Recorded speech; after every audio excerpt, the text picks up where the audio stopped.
it comes to our spouses, why not look for the good in them? Give them grace, see that they're not out to maliciously, to be malicious or to harm you or to intentionally cause trouble in your life. If that's the case, then why are you with them? Why did you marry them? Warning, viewer discretion is advised. The content, viewed as an educational material you are about to experience, could challenge your belief, trigger strong emotions, and frankly, piss you off. This isn't for everyone. If you're not ready to confront new ideas, or if your feelings bruise easily, this might be the time to click away. Expect to be challenged, to think, and you might even want to scream at the screen. Proceed with caution, and remember, you chose to be here. Let's get it. Assalamu alaikum, peace. It's your Coach Nyla, one of the co-founders of Outstanding Personal Relationships, as well as co-author of the book, Let's Talk Polygamy Uncensored. I'm also known as the Accountability and Desirability Coach. And in this video, I'm going to talk about the communication mistakes that we make in marriage, especially in polygyny. And one of the communication mistakes I'm going to talk about is a mistake that we make that was taught. And I'm going to see if it was taught to you as well. But I've heard it on so many different communication like podcasts or read it in books, and people who are like gurus and experts on communication say this particular way to communicate to help with conflict resolution. And I've learned from a number of relationship experts that we should not use that so much, or we should tweak it a little bit. I'm going to tell you how. So one of the things is this is the one. I'm going to start with the one that I just talked about. And it's using I statements. Using I statements. And using I statements, we've been told, I don't know, let me know in the comments if you've been told and you've been taught to use these I statements where it's like, I feel that, or I'm this, I'm that, I don't like that you did this because, or it's not even just the I don't like that you did this. It's like, well, I feel that this is how it came across to me, or I felt like it's I type of thing, or I did this, so I think that this is why you did this, or I da. Now, mind you, it's okay, it's fine to use these I statements, but not just only using these I statements, because what will happen is that you put so much of the responsibility and the blame on yourself, and you give the other person a pass. Not only give them a pass, but you don't allow them to see you don't allow them to see their part and what they could have possibly done, or how they could have contributed.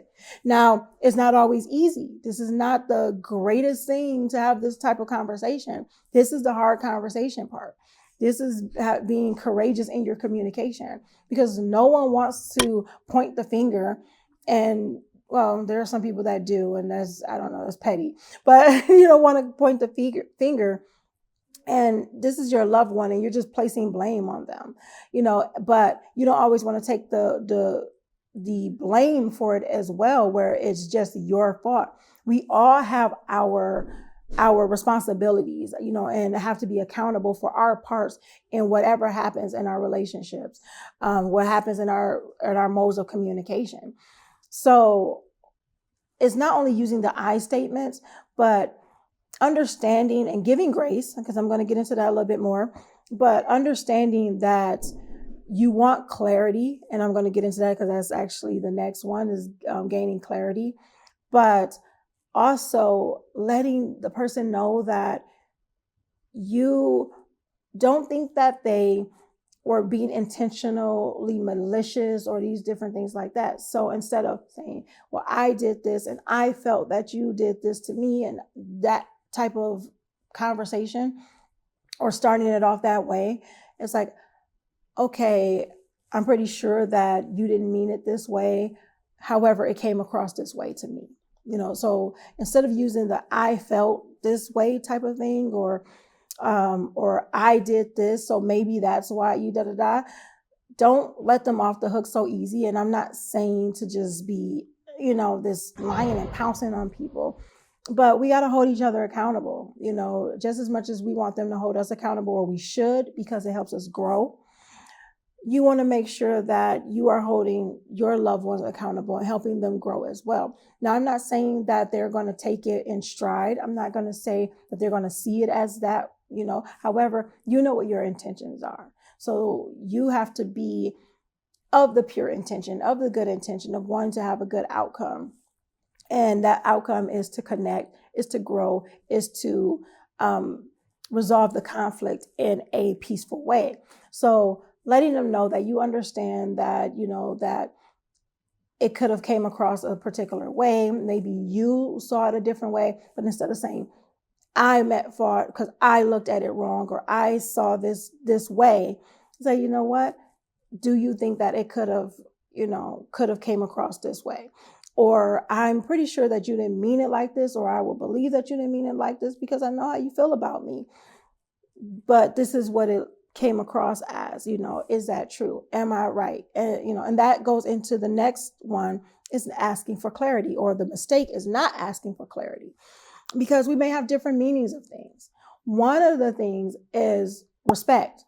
Respect has a different meaning for men than it does for women. And I'm not saying that like disrespect is disrespect. You can have blatant disrespect, and that's what it is.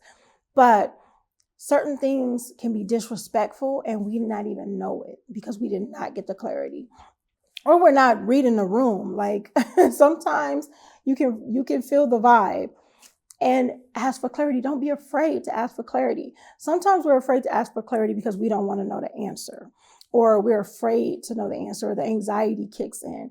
But if we don't know the answer, then we can't get better. We can't grow. So, one of the things is asking for the meaning, or what this looks like, or, this is what it looked like to me, or this is what it means to me.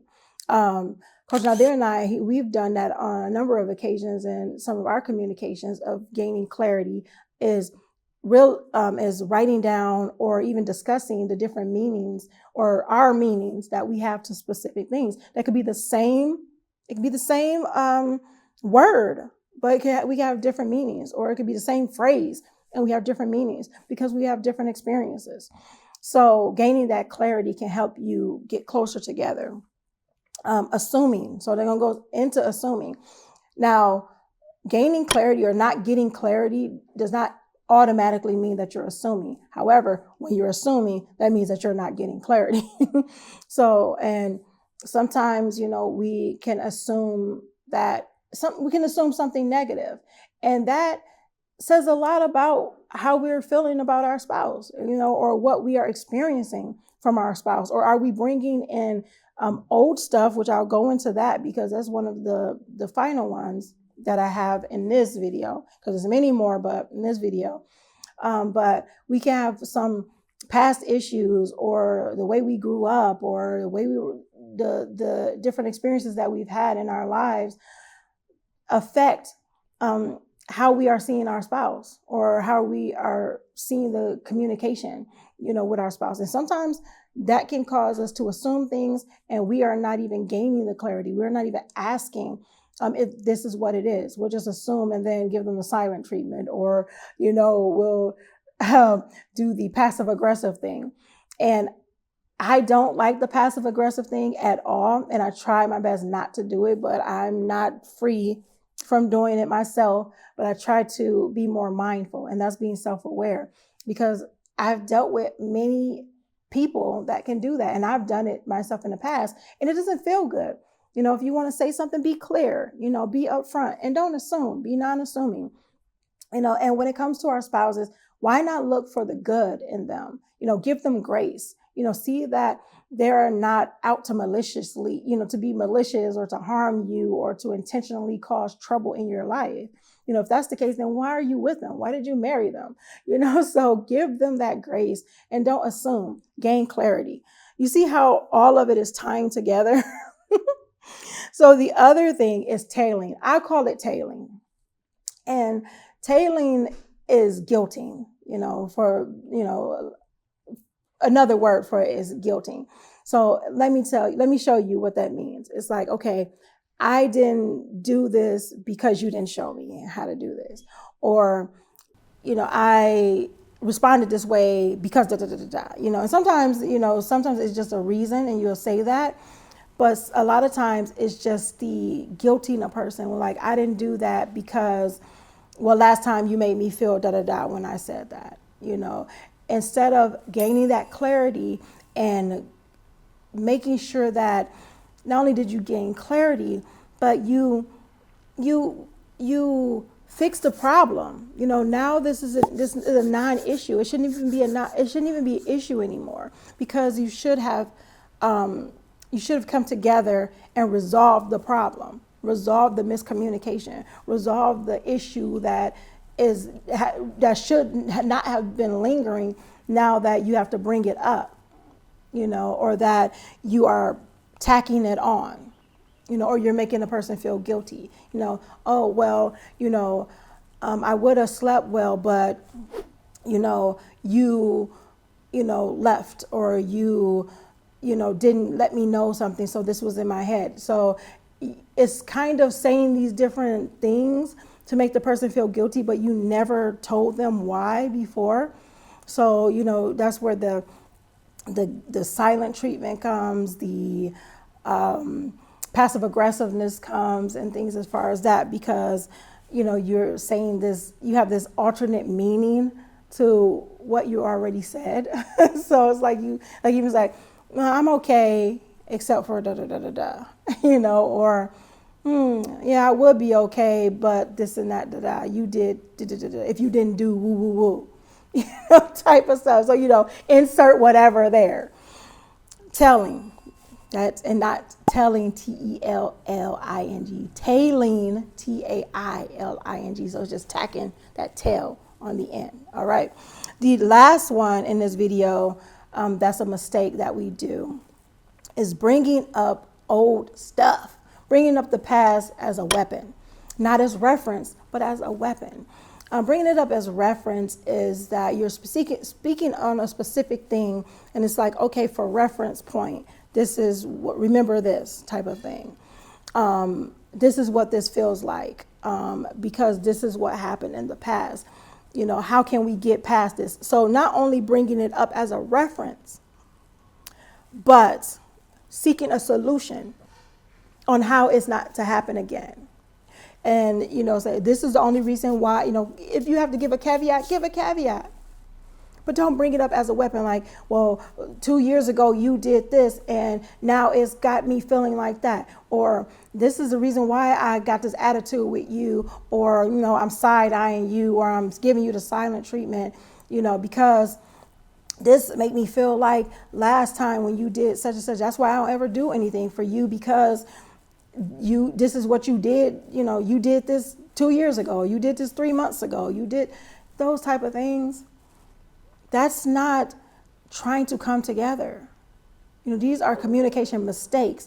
Mind you, even listening to John and Julie Gottman, and I talk about the Gottmans a lot because they've done their research. They still have, their decades and decades of research. They have something called the Love Lab that they observe couples, and they go through these different things and these stages and watch them and how they communicate, and they can pinpoint if they're going to stay together, if they're going to divorce, and they can possibly even pinpoint like how long they will be together before the divorce, if they're going to get a divorce type of thing. And sometimes it's like, okay, well, if they do stay together, they're going to be just unhappily together, type of thing. It's amazing, but you can see it, and it's these different things. And a lot of it does come with the way you communicate, verbally and non-verbally, and they talk about different things as far as the 4 horsemen. I'm not going to get into it just to keep this video not so long, but in another video, I will discuss that and certain things of like what I've learned from John and Julie Gottman, because it's some amazing things. And one of my favorite books that they have, I want to say, is 7 Principles for Making a Marriage Work. I was going to say 7 Keys, 7 Principles for Making a Marriage Work. And it's really a really good book.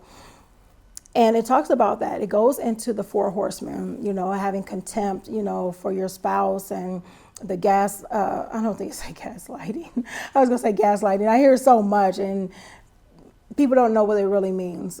Sometimes people just throw that word around. But it's the 4 horsemen, and for lack of going into it, I'm not going to go into it right now. I'll do it in another video. But those are the 5. Those are 5 of the many, because there are many mistakes that we make in communication. But these are key mistakes that we make that if we tweak them, use the tips that I've said, tweak them so you can have that communication. You can take away the communication barriers. You can communicate courageously, and you can connect in your communication. It's very important. It's very important to communicate, to connect, and not condemn. So I hope you guys got some good information from this video. And yeah, until next time, make sure you're growing intentionally, loving fearlessly, and connecting on a higher level every single day. You want to know more information, connect with like-minded people, and get more information like I've talked about in this video. Make sure you join our polygamy community, and you can check out that at polygamycommunity.com, and the link is in the description. Make sure you like, comment, subscribe if you have not subscribed, and make sure you share, because sharing is caring. If you got benefit from this, why not give benefit to somebody else? All right, I'll see you in the next video. It's your coach, Coach Nyla, the accountability and desirability coach at Outstanding Personal Relationships, and I will see you soon, inshallah, God willing. Assalamu alaikum. Peace.